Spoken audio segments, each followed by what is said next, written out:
not only are we doing direct programs to schools and individual families and people who come out on hikes with us, but we're also out there doing water quality monitoring, which is this little blend of stewardship, right, taking care of the land, but also it's a part of a community participatory science program that is educating people about their watershed.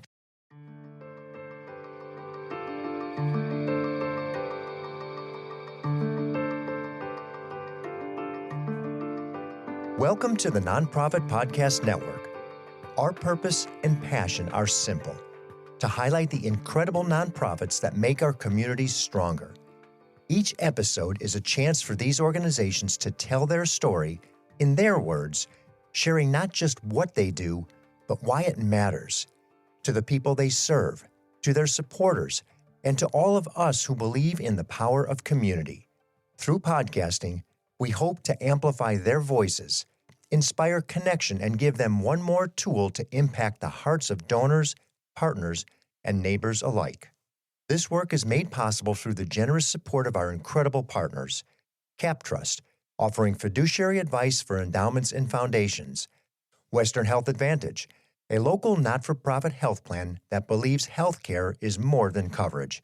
It's about caring; CORE, executive leadership and comprehensive support services. They work in it so you can work on it. And 5 Star Bank, a local, trusted advisor to community nonprofits for over 25 years. In this episode, I'm talking with Elena DeLacey and Marshall Gorham of the American River Conservancy to explore what it really means to protect land, not just for today, but forever. We get into the scale of their work, over 31,000 acres preserved, and the responsibility that comes with it, from forest restoration and wildfire prevention to safeguarding the rivers and watersheds that so many of our communities depend on. What stood out to me in this conversation is that the conversation doesn't stop when the land is acquired. In many ways, that's just the beginning. Nothing is a quick-turn project. This is a conversation about stewardship, about legacy, about the critical role local organizations play in protecting the places we often take for granted. If you care about the future of our environment, if you want to understand land conservancy a little better, you'll appreciate this conversation. Elena DeLacey and Marshall Gorham, welcome to the Nonprofit Podcast Network. Thank you, Jeff. Nice to meet you. Nice to be here. Yeah, thanks for having us.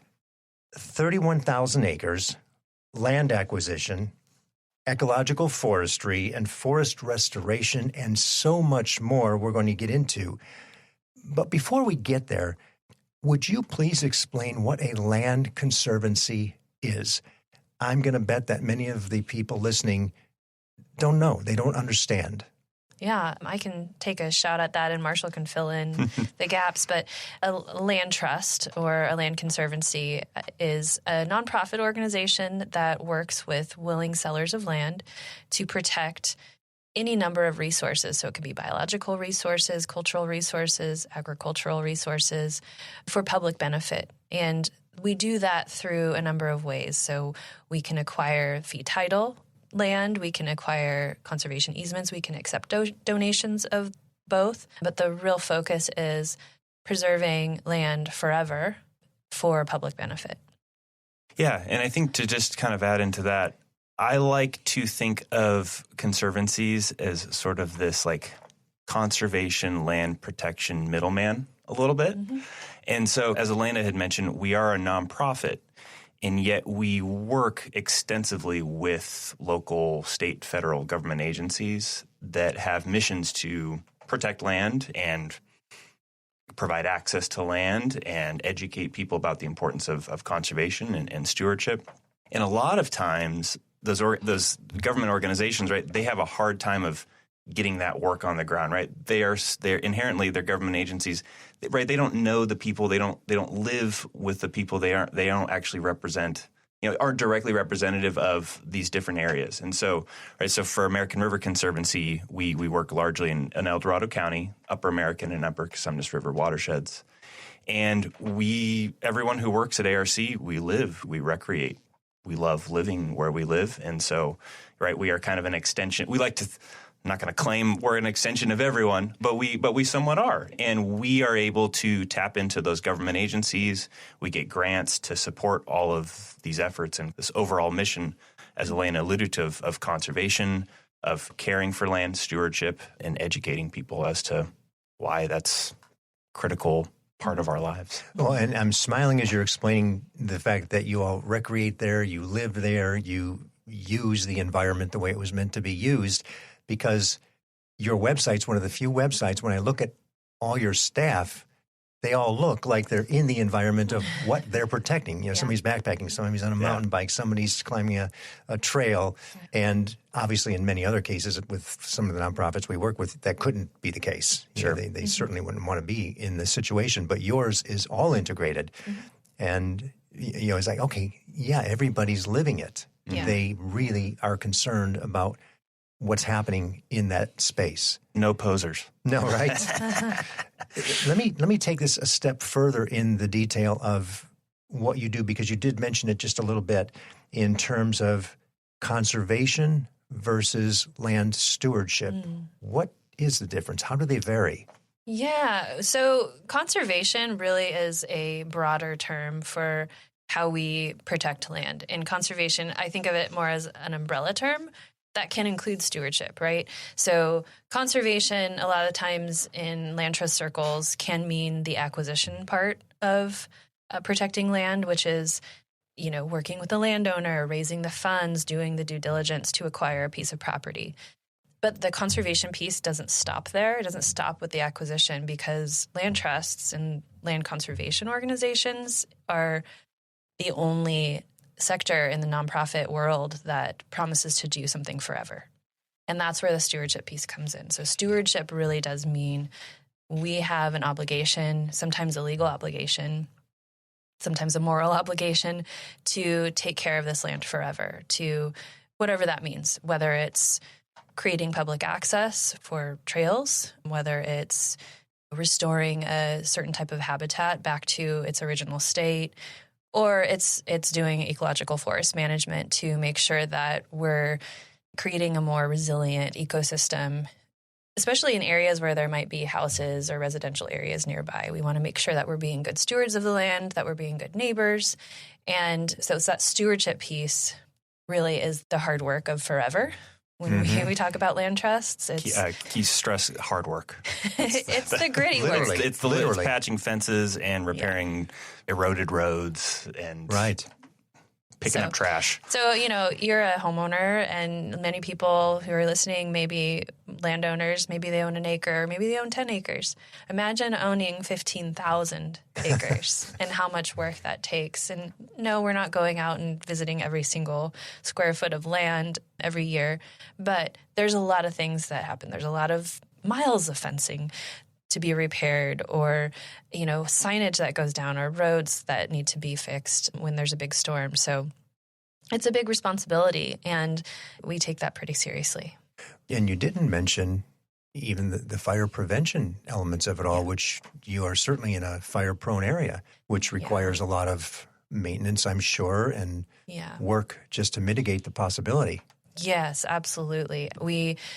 Since about 2014, 2015, the King Fire was one of the first kind of mega fires, and that happened right in our backyard in the Upper American River watershed, the South Fork American River, and the Rubicon watershed. And so we saw the impacts of the King Fire, and we immediately started putting our heads together with partners. We had been working on a project to acquire 10,000 acres at the headwaters of the Middle Fork American River. This is actually in Placer County, and we call it the American River Headwaters. Great name.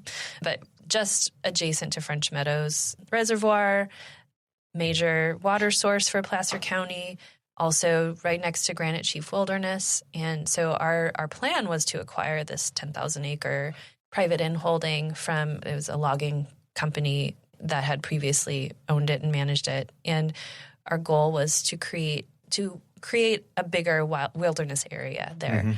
And we also thought, we need to manage these lands. They've been managed poorly for the last few decades. We can do better. And so we worked with a group of partners called the French Meadows Partnership to not only manage those 10,000 acres, but expand the footprint of the project to include a total of 26,000 acres where we would do ecological forest management.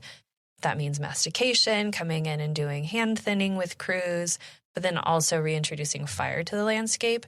Because what happened with the King Fire was that fire in some areas burned so hot and so severe that we had landslides, and then we had sediment going into the rivers and then eventually into the reservoirs that are providing water for our communities, that are hydropower facilities for our communities. And that's huge.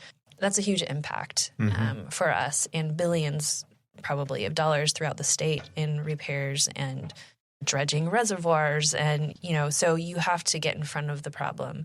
And so that's what the French Meadows or American River Headwaters project was set out to do. And now we're 11 years on, and we've completed our first wave of forest management, and we'll have to do much more. It never ends. Trees keep growing, right? Yes, thankfully. Thankfully and unfortunately. Yes, right. It depends on the context. We love trees, but there were just too many up there. It's a legacy of forest management practices that favored taking the larger, older trees, some clear cutting, as well as exclusion of fire in those landscapes, which, as we all know now, was a mistake. And so it's 150 years of forest management practices. It's not going to be solved in 10 years, right? We have a lot to learn still as a society and as a community on how we can better manage those forests. You just clearly described something that is, I think, so valuable for everybody to understand is it's a cascade of everything. So if, in fact, that fire hits, then you have the soil erosion. You get rain, all of it flows into the river takes it into the reservoir is feeding electrical output, something gets clogged, it needs to be dredged. I mean, just what a catastrophic situation it is beside or beyond just what we see as the burned timber. It's so much more. I didn't follow it all the way through to think, all these pieces happen every step along the way. And it's not even to mention the wildlife. Right. And what happens there versus, the ability for them to move and or perish. Yeah. And I think what's hard with that is we are just individuals sitting here, and these are things happening on scales that are like so inconceivable. And unless you directly work in it every day is for your life. And so that's one of the most inherent challenges to the work we do is how do you make that feel visceral? How do you portray? How do you get these messages across? Right? And this is all the foundation of where we live, but it's so much bigger than all of us. Right. And it is hard in the valley. If we don't see it, we don't necessarily understand it. It just happened. Yep. Yeah. But you're in it. Yep. And when you start talking thousands of acres and tens of thousands and of even acres. Hundreds of thousands of acres. Right. We're into miles in terms of what that looks like. So that was very helpful. How about programs and projects and education? Because that's the other part of what you do. Where do you see the majority of, let's say, awareness and emphasis from the communities at large? Yeah, no, that's a really great question. And I think it's one of the things that makes us unique as a land trust is that we do have a very robust education program. We like to say that our programs touch over 2,000 people in every year, but I think that's direct impacts, right? Like our education and outreach probably affects or benefits more than that because not only are we doing direct programs to schools and individual families and people who come out on hikes with us, but we're also out there doing water quality monitoring, which is this little blend of stewardship, right, taking care of the land, but also it's a part of a community participatory science program that is educating people about their watershed. And so, this particular program that I'm talking about on the Casumnas River, which is one of the two rivers that we focus on, is really about establishing community and establishing a sense of ownership and this ethic of stewardship in the watershed. And if people are involved in taking water samples and measuring the alkalinity or measuring the pH of the water that is in their backyard or the water that comes out of their faucet, they're going to have this feeling of, oh, I care about that. It's this connection. And that is how you build a community that cares about the environment, cares about nature, and not only that, but realizes that we are an inherent part of nature. We're not separate from it. And so that's really what we're trying to do with our education programs, is instill that environmental literacy in people so that they can then talk to their neighbors, talk to their family, and say, oh, I went out to the river last week. I saw an otter. It's so cool. Did you even know that was in our backyard? And it's just this excitement and this connection, I think, that we inspire. All of those things are so important. And the engagement for the community, the people who not necessarily aware it's so close, is 30 minutes up the road if you're coming from Sacramento to just head east, to really experience all these things that are so critical to the infrastructure of existence that we take for granted. Yeah. Tell me about where most of your time is spent. I mean, I can imagine just what you've just said. It could be forever just rolling fence. I mean, there's so much out there, or cleaning forests and trimming and pruning and planting and cutting. Yeah, I think for us as an organization, and Marshall can maybe speak to his position a little bit more, but looking at us as a whole, as an organization, if just purely looking at the numbers, I'm thinking of our annual report from 2024, about 60 to 70% of our expenses were on stewardship, on land stewardship. So taking care of that land, whether it's doing forest management or getting out there and fixing fences or mowing star thistle or doing water quality monitoring, right? There's any number of activities that stewardship encompasses. We also have to monitor and set foot on each one of our properties at least once a year. So that takes a lot of staff time as well. So on a whole, most of our energy expenses are going towards that care, that long-term care in perpetuity of the land. But the remainder of it is on land acquisition, and then there's education programs, and then there's just the overall running of an organization, right? Like that is a part of what we do, and every single nonprofit organization has admin. Yes. Please give us unrestricted funds.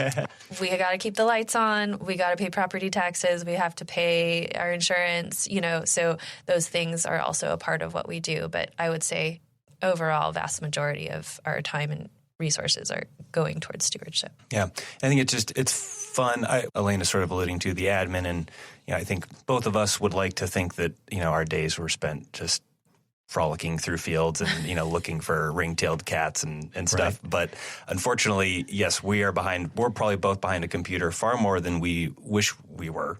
But I do think it's we as an organization, right, we are connected to the land. So I do think it's so interesting, like the seasonality of work as well. And so I'm just thinking of, our other staff with stewardship, right? We've had this meadow restoration project that's up in the headwaters of the Casumnas River, right? So from June through August, our stewardship staff are pretty much just up there doing meadow restoration. Right now, through the wintertime, we've alluded to a lot of fuel reduction work we've done. Our forest restoration team has been burning thousands of piles to minimize everything that's been compiled out there, because this is the time to do that, right? There's a very tight window to do that.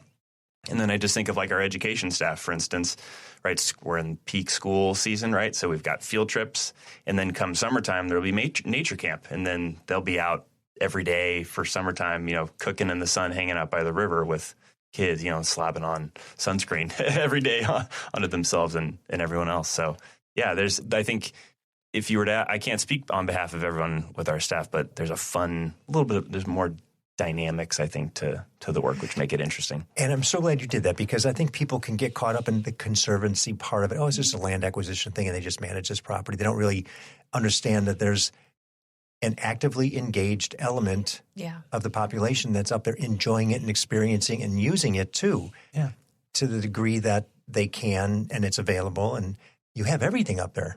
You know, every trail you can think of, and parks and recreation areas and waterways and cycling and off-roading and kayaking and river rafting. It just everything the outdoors is all about, especially when you think of Northern California. Yeah, absolutely. It's all there.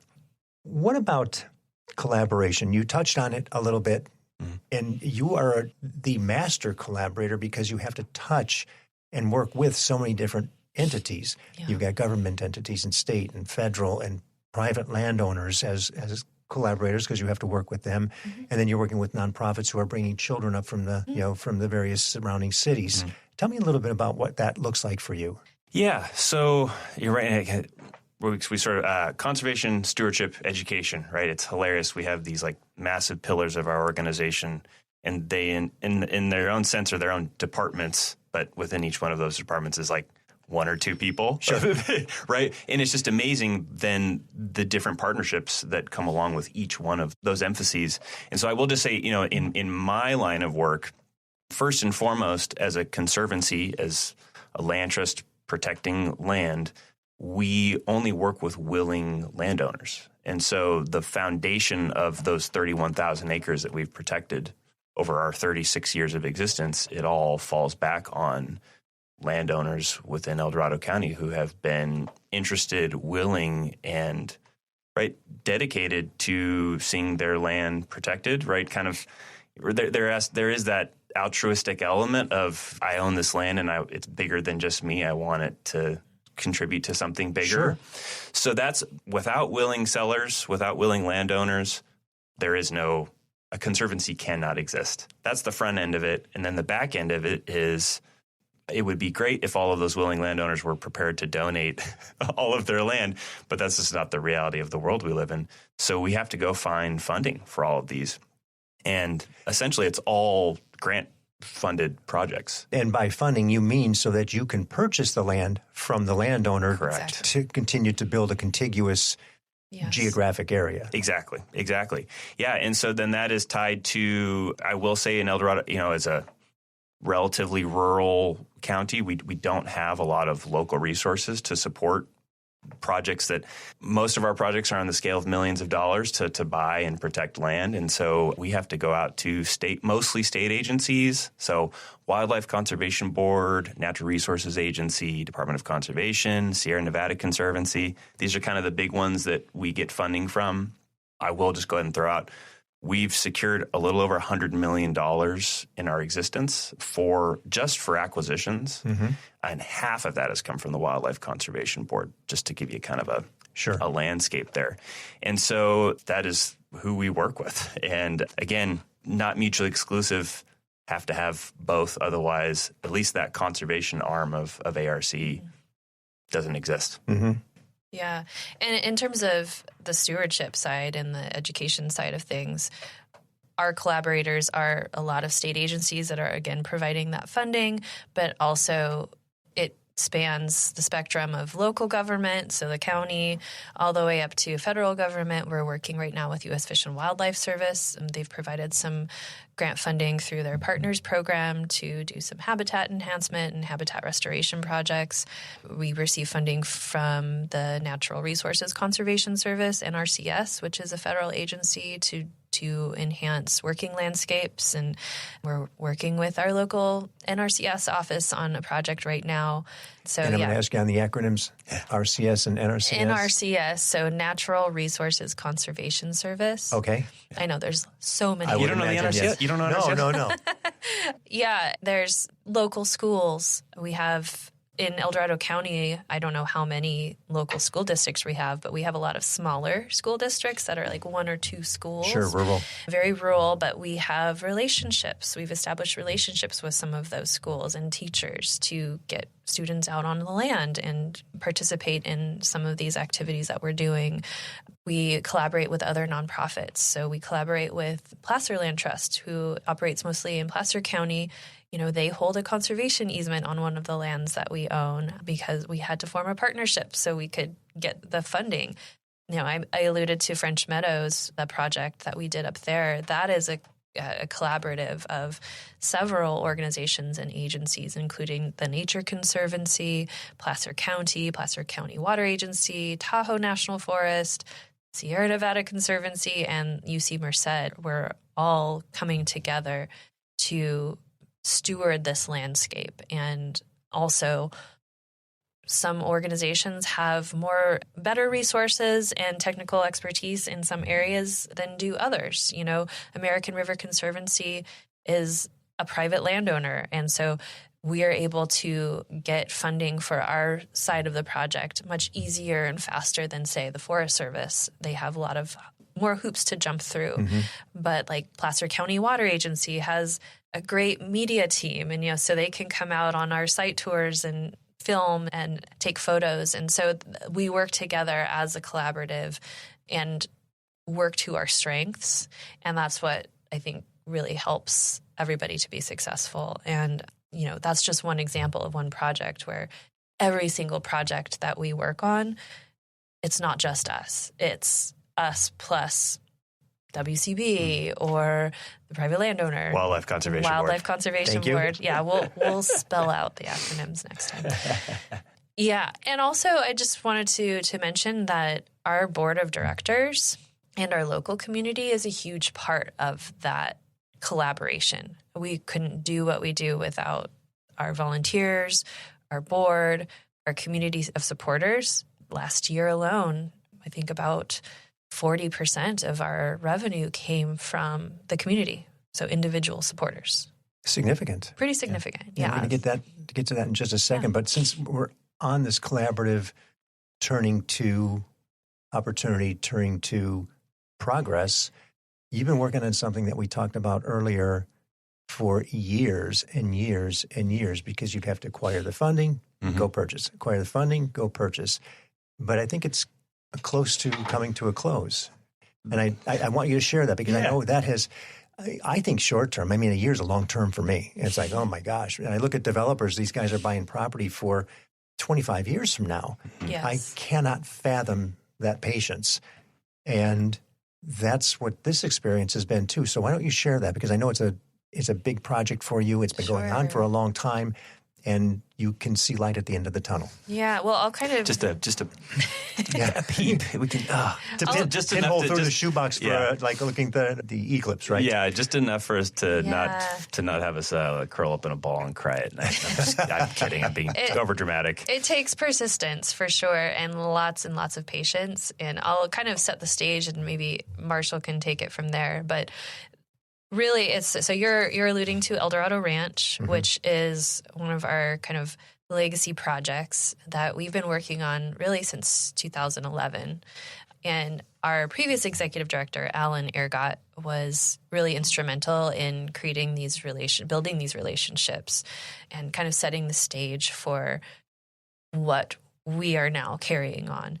And so our goal has been to acquire this 7,000-acre ranch. We call it El Dorado Ranch. It's been called other things over the years, but essentially this whole entire ranch was at one point scheduled or slated to be developed into residential houses. So can you imagine? 7,000 acres, houses, probably not a subdivision like you would imagine, but more like ranchettes and lots of roads and wells, developed wells for water. Lots of community members, this was the early 90s, they opposed it. They didn't want it to happen. They eventually were able to stop the development through a series of lawsuits. But the county had approved it. If it weren't for these community members, that development would have gone through. Fast forward a decade or two, another developer. For me, that is an eternity. That's not a fast forward, but I understand when we're talking forests, yes, how long? We're talking in perpetuity. Yeah. Go in perpetuity, correct. Yeah, and keep in mind, this is on the Casumnas River. So the Casumnas River is the last undammed river on the western slope of the Sierra Nevada. So ecologically, it's a very important watershed. There's still wild salmon that run in that river. This is also a huge swath of blue oak woodland that it's been rangeland essentially for over 150 years. Before that, it was inhabited by the Nisenan people, Miwok people. And so this landscape is gorgeous. It's beautiful. So fast forward 20 years, the development had gotten squashed by the community. Another developer comes along and purchases the land. And Angelo Sakopoulos is the developer that we're working with now to purchase the property. And so we've been working with him and his group for just over 12 years, really, to acquire the 7,000 acres in phases. And so far, we have acquired the first 4 phases, so just over 4,000 acres we currently hold in fee. So we acquired it outright. And we are now working on the last 2 phases, which phase 5A and 5B represents about 3,000 acres. So I'll let Marshall talk a little bit about that and kind of what the next steps are. Yeah, so we're pushing right now to complete that 5A acquisition by the end of the year. The powers that be will let us do that. Ideally, 5B within the next 2 to 3 years or so. And then the goal from there is to transfer this entire property over to California Department of Fish and Wildlife, CDFW, Yes. to be managed as part of their state wildlife area system, which is over 1 million acres across the state, to be open for public recreation. But kind of that initial deal back 12 years ago was we had to acquire the whole thing before we could establish that. And in addition to that, we also needed ARC has another one of our responsibilities is to develop the public access infrastructure for it. And so while we are securing the millions and millions of dollars to purchase the land, we're also securing additional funds to build a parking lot and a trailhead and a trail so that public can actually get out there and see a sweeping view of the Casumnas River and the Sierra Foothill Blue Oak Woodland region. And when we talk about partners, kind of coming back to that, this is fun. Partnership is the funding component of it. So Wildlife Conservation Board, CAL FIRE, Sierra Nevada Conservancy, Natural Resources Agency, some funds from El Dorado County, and then for the public access component of it, those same powers that be, as well as Impact 100 of Greater Sacramento, who very graciously donated an additional $100,000 to that project to help develop it and have that really important community element. And not to minimize the way that you just phrase that, you actually had to earn that. That's true. And that was a competitive process that you went through. It was a vetting process. It was a whittling down or weaning down to the most worthy nonprofits, of which, for that particular category, you were successful last year. Congratulations on that. Thank you. And I mean, $100,000 is significant when it's unrestricted. Absolutely. Yeah, right. That grant in particular is really great because it sort of allows us to fill in the gaps, and it's a bit more adaptive. And I appreciate you bringing up the point in terms of having to earn it as well, because I should say, I alluded to earlier, we're sort of this middleman of like getting grants and implementing projects. But every single one of those grants that we secure, it is a competitive process. We are competing with other similarly missioned land trusts and conservation organizations. Some of them far more resourced than we are, some of them less. And we have to write grant applications, and it is competitive. And we do everything we can to develop the best projects we possibly can in the area where we work. But then there's that point where you have to submit the application, and it is a little bit to the whim of others, and you just you hold your breath and hope you did the best job you could, or you did the best job you could. Yeah. But sometimes it is out of our control, and that is definitely a challenge for us. Again, kind of working in a rural area, we have to go to those state and federal sources because we just don't have as much available to us at a local level.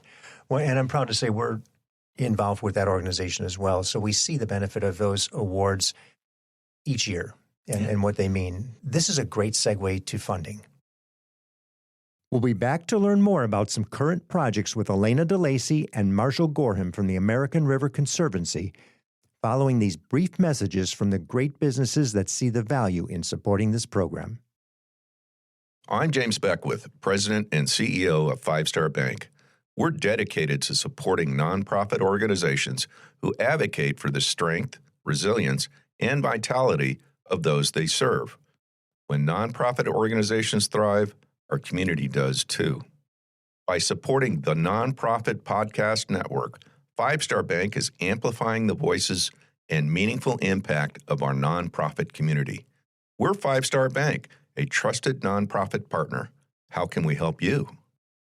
We are really excited to be part of the family and contribute to the work that you all are doing. CORE provides fractional and interim executive services, along with comprehensive back office solutions that go into our client sites and do the work to give them the capacity they need in order to move through transitions, whether that's planned or unplanned. Or companies also work with our accounting and finance, back office solutions, human resources, technology, and administration. The reason why our back office solutions add value is because we save them time and money, anywhere from 20 to 30% of what they would spend on that back office solution. We work in it so they can actually work on it.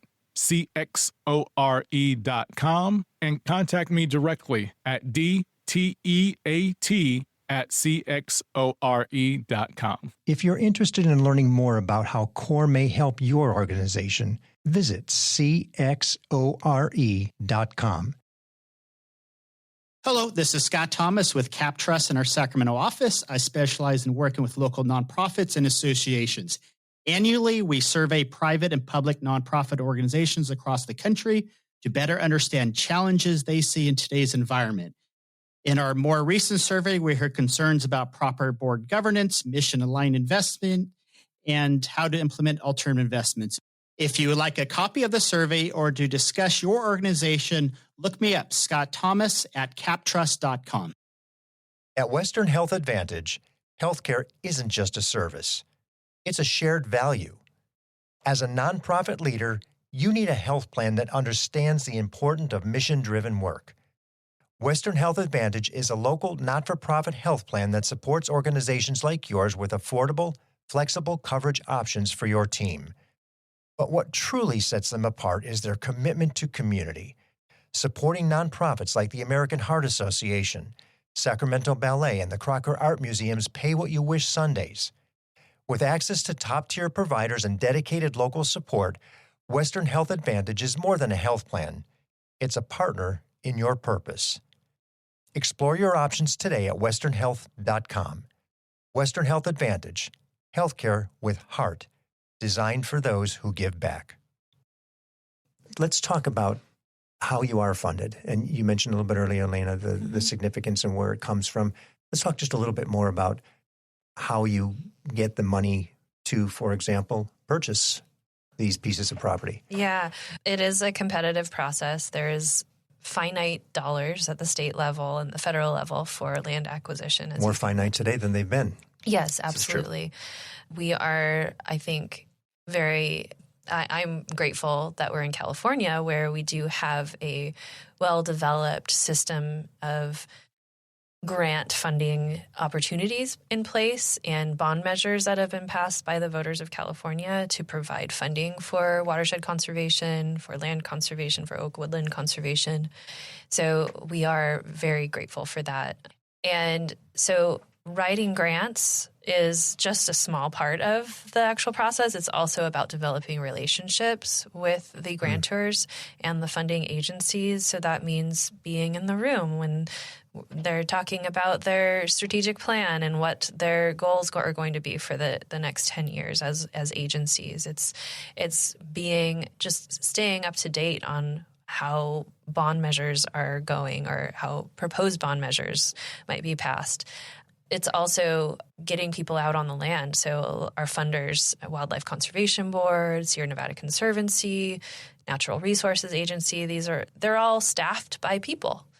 And sometimes these people, live in Sacramento or they live in our region. So it's great to get them out on the land because, as you know, being out there is no there's nothing better than being out on a ranch with freshly leafed out blue oak trees and wildflowers. A picture doesn't do it justice, right? So it's a lot of that. It's a lot of just building relationships. It's also about building relationships with our community and our community of supporters. So I said, over in 2025, just over $600,000 of our income was from private community members. Which is so great to hear. It's wonderful. We could not do what we do without that. And a lot of that funding is largely unrestricted. So we're able to use that in areas that is most important for us. And a lot of the grant funding that we get, actually all of the grant funding we get from these various agencies is restricted. So we have to use it for what we say we're going to use it for, whether it's an acquisition, fair market value. We got to raise $5 million for this project. Every single dollar of those grants are going towards that purchase price. Sometimes these grants don't allow us to bill them for due diligence, the cost of appraisals. We have to get mineral remoteness surveys and reports. It can be $50,000 to $60,000 of due diligence and staff costs just to acquire one piece of property. So we're really reliant on our donors and our community of supporters to help us match that funding that we're getting. And I think we're doing pretty good at matching our community funding. For every dollar of community support, we brought in $14 of grant funding. I'll have to check my math on that, but I think that's pretty. That sounds about right to me. Yeah. Again, I think we're talking about where, community matching funds. Maybe it's $50,000 to $60,000 to get us to the finish line to purchase a $5 million project. I mean, there's the ratio for you right there: $50,000 to $5 million. That's a pretty solid return on investment. So, given that you have these tranches of money, basically that come through, are those pass through? So that $5 million that you have to purchase just really goes through the organization. It's really not. Yeah, it goes straight into an escrow account. Yeah, it doesn't even come through our books. Yeah. Okay. Yeah. Okay. What is the budget? Our budget generally is around $2 million. Last year was, I think, around $2.4 million total, but depending on what projects we have. And this is operational. This doesn't include the acquisition. Understood. But operational, and that includes our stewardship projects and all of that. How many people do you employ? We have 14 staff. Okay. Some are part-time, some are full-time. So this is the fun question. You have an outdoors person who's so emphatic about nature and wildlife and preservation, conservation, stewardship, that loves what's happening. And they go, I want you to have everything I've got. It's a blank check, basically. What would it look like? What would you do with it? Oh, that is such a good question. That is literally, we were debating about this here. And I think my mind first goes to, how can we leverage this? How can we leverage this funding to do more? And one of the things that we as an organization have been really striving towards, and it's kind of this stretch goal, is we'd like to create a fund that we can pull from to ensure that we're going to be able to sustainably manage all these lands. And so we can continue to do this land conservation work, do this acquisition work, so we can protect all these important areas. So my first thought was, we got to fund this revolving fund that can keep growing and growing and growing and sustain our organization so we can do that work forever. And maybe set aside a little chunk for opportunities that come along, that say somebody wants to sell their land, but they got to sell it right away, and we don't have time to wait for the grant funds to come through.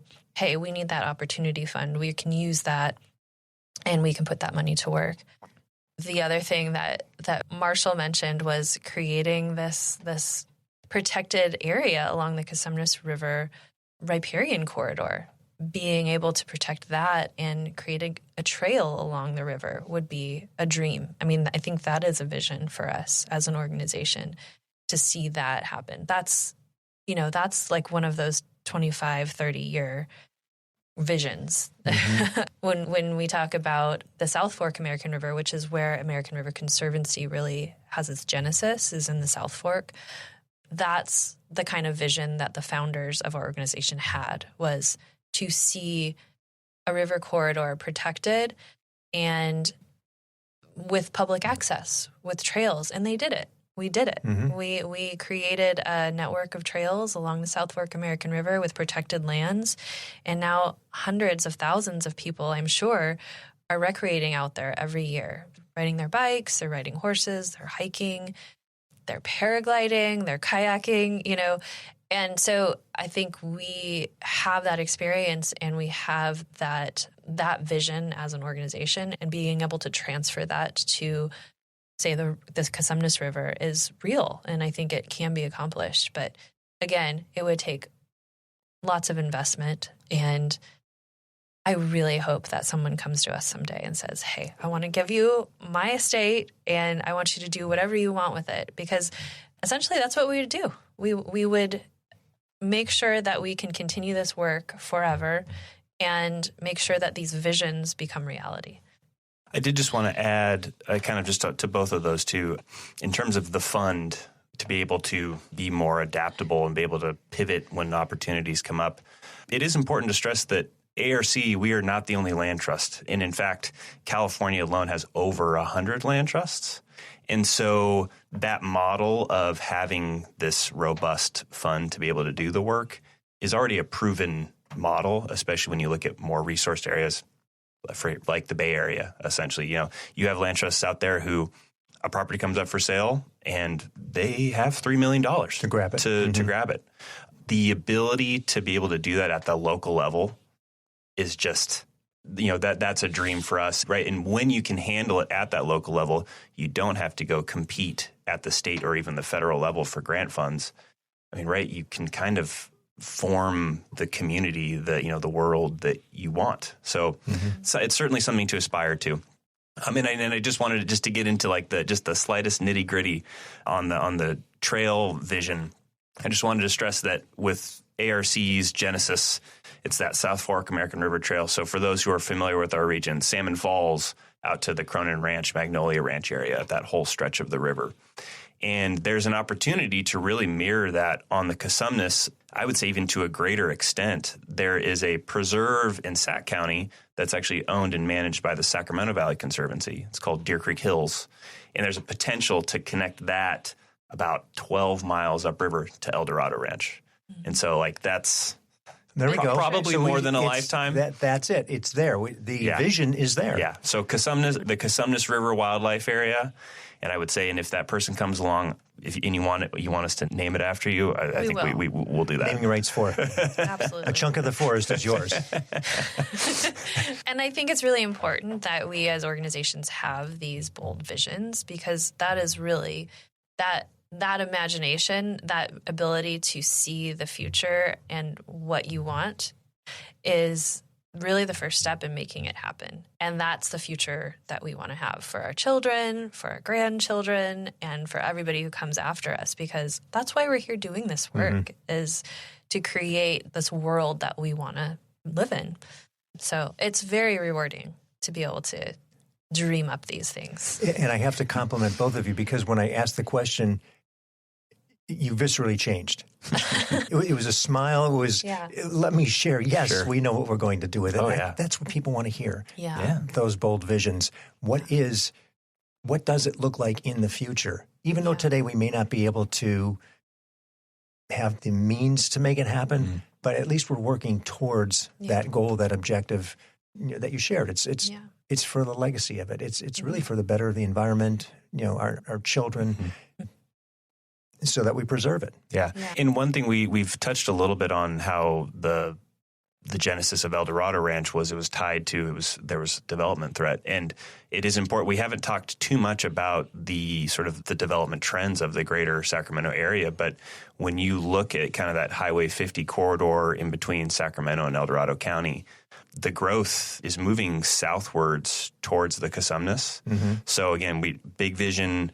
We try and be proactive as much as we can. And we really are kind of at a place where we do need to proactively start, and I would even say, aggressively start creating a buffer from the threat of development, because it can only go north and south, basically, from where it is right now. So I think that's just another important part of that vision. And a great point the word was coming in my mind too, the buffer. We need to buffer the development opportunity because if it's conservancy land, it stops.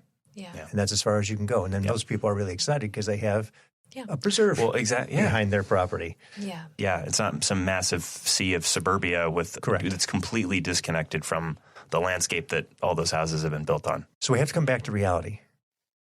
Please don't. No, we don't. Let's go to the forest and hang out.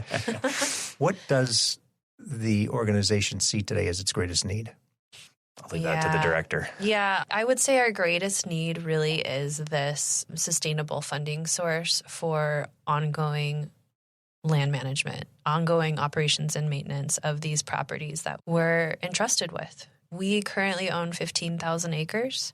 We will be owning more than that into the future. And so setting us up for success is really that's my challenge. That's my stretch goal for the next 5 to 10 years is creating an endowment, creating a forever fund is what we're calling it.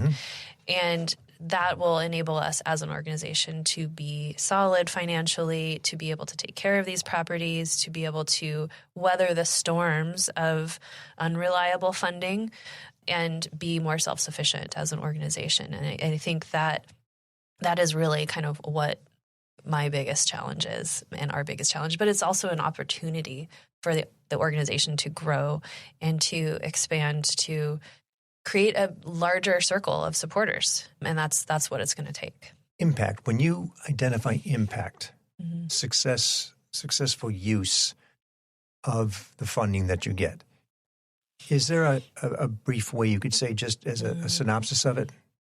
Yeah, well, I mean, impact for us, and we talk about measurable outcomes a lot in the nonprofit world, can be measured by acres protected, miles of river protected. Those are big ones for us. But I think there's less of a quantitative and more of a qualitative measurement of our success. And I think that has to do with our communities. How do our communities feel in terms of their connection to place?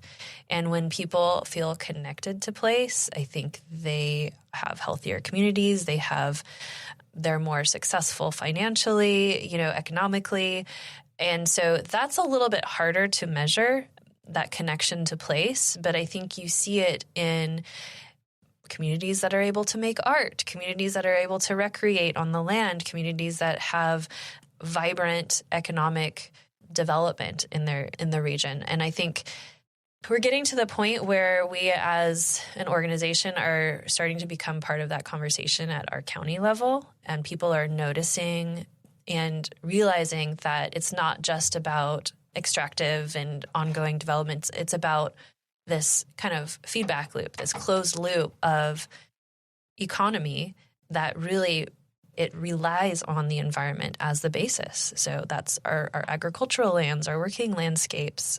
The recreational industry is hugely economically impactful for our region in terms of tourism. So those benefits, we're really trying to hone in on what those benefits are of the work that we've been doing for the past 36 years. And I think we're moving towards that direction. And we've been having some exciting conversations with some folks at the county level about how to really boost that. How do we boost our rural economy in ways that aren't extractive, that are giving back to the community and individuals? When I can certainly see as your presence becomes more known, 36 years in the scheme of the way that we look at things for legacy is really not that long. Yeah. But now you've got a couple of generations of leadership that are starting to recognize that this is a force in our community. And as you acquire more property, you become a bigger visual piece of the community. You become more impactful, more recognized. Yeah. Better understood. Yeah. We're a middle-aged parent right now. Yes.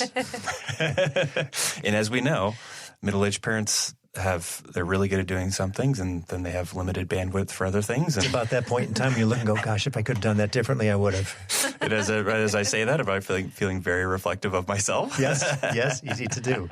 So As we look at what you guys do on a regular basis, day to day, you're in an environment that you actually enjoy. But you also carry the stress of concern for it. And it's an operation. It's a business. You still have the liabilities of a business that you have to deal with every day. Things change. How do you escape? Because for somebody like me, it's like, I can't wait to get out on a trail or go for a ride or paddle down a river. But you're in it all day long. Yes. What do you do to get away from it? Yeah. I am behind a desk probably 80% of the time. So I still go out in nature to de-stress. And part of that is always, when I'm going on a hike, it's always to a body of water, whether it's a waterfall or a creek or a stream. That water is very soothing and peaceful. So that's a big part of my routine. I also am a yoga fanatic, so yoga part of my daily practice as well, and I don't know what I would do without that. Like, being able to have that work-life balance is very important, and my goal as the director is to make sure that our staff feels supported in that. And so I think that's incredibly important, because we can't do this work if we're not happy and we're not supported, and we perform much better if we're not stressed out all the time. So that's my little soapbox about stress and work, but it's incredibly important. Yeah, I think it's just funny. I would assume it would be strange for anyone who works in conservation that they didn't previously already like being outdoors. Yeah. That's kind of why you get into it in the first place. You certainly would think so, right? Yeah, and then you consider yourself so lucky that you get to get paid to be outside in some way, or at least support the outdoors in some way. I just think it's just funny for me. I think of all the people I know who work in this career field, and I just find that the interests become far more niche, right? So what I just think is, like, whereas someone who does not work in this world, you go on a hike and you might go on one that's more epic one day. You might go up into the high country, right? Or you might go out to Folsom Lake. But for us, we get a little weird, right? We're looking for that weird, peculiar thing. So you're going to find us at like a vernal pool preserve, right? Or we're out in the places that you need to look a little harder to see the beauty in it. Mm-hmm. But with that, the reason that comes, though, is because you do work in it all day. So you have this awareness of more that's going on. And then I don't know, I feel like you're able to develop a deeper understanding and an appreciation for the smaller things and kind of the more off the wall stuff. So that's where I usually find myself tried to hunt down like a, tricolored blackbird in the middle of the Central Valley, which is not where most people they'd go the other way, right? They'd go in the hills to go get away. Or looking in some vernal pool for some little tiny tadpole from gosh knows when, I don't remember. Yeah. Yeah. Look close. You got to look closer. Yeah. Right. Yeah. What's the best way to learn more about the organization? Well, I think the best way to learn more about us is to get involved in one of our programs and come on out on a hike or a tour or one of our workshops that we offer. If you can't do that, you can sign up for our e-newsletter on our website. You go to our website and scroll all the way to the bottom, and you can put your email address in, and we'll send you regular emails about what's going on. And of course, if you want to become a member, you can do that as well, and you can get a quarterly newsletter mailed out to you. But there's any number of ways. You can also get to know us really well on social media. Marshall over here posts a lot. You can see me on there. Our social media content. And looking for that exclusive something in a vernal pool or... Yeah, unfortunately, the vernal pools we don't have vernal pools in our area of influence, but it's looking for the other things. Yeah, I mean, we just posted a video of a ring-tailed cat. Yes. You mentioned that earlier. Yeah, on one of the properties that we're hoping to protect soon. And so, yeah, Instagram, Facebook, online, our web presence is there. But really, there's got to get out on the land with us. That's the best way. And I would just stress that I think one thing that's really fun about our organization is there are so many ways to get involved. And whether you're a person who you like to be around other people or you don't like to be around other people at all, like we can find there's some way you can help us.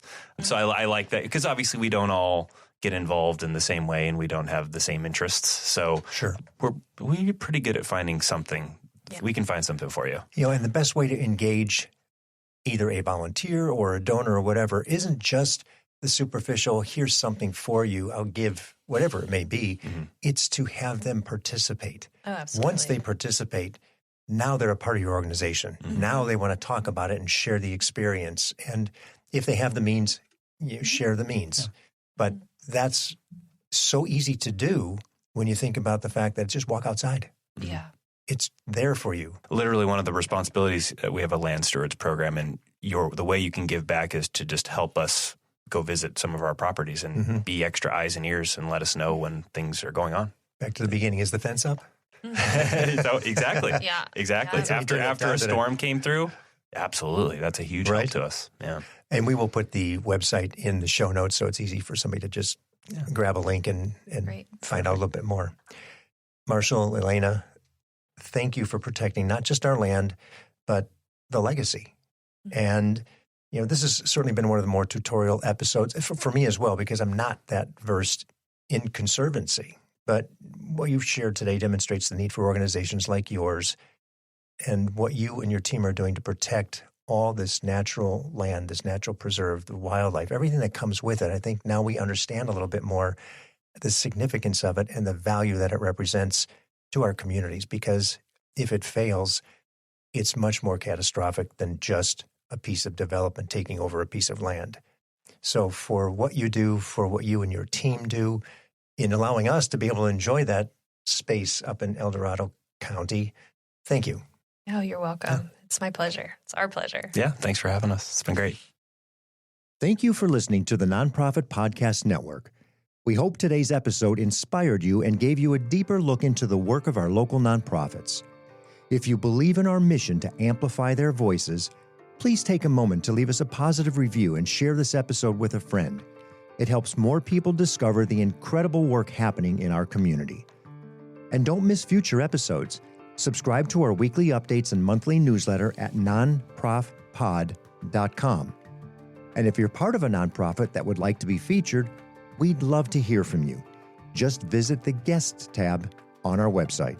The Nonprofit Podcast Network is recorded and produced at Hear Me Now Studio with generous support from our outstanding partners. CapTrust, fiduciary advice for endowments and foundations. Online at captrust.com. Western Health Advantage, local care with community impact. Find the plan that fits at westernhealth.com. CORE, executive leadership and comprehensive support services. Visit cxore.com. And 5 Star Bank, a local trusted advisor to community nonprofits for over 25 years. 5starbank.com.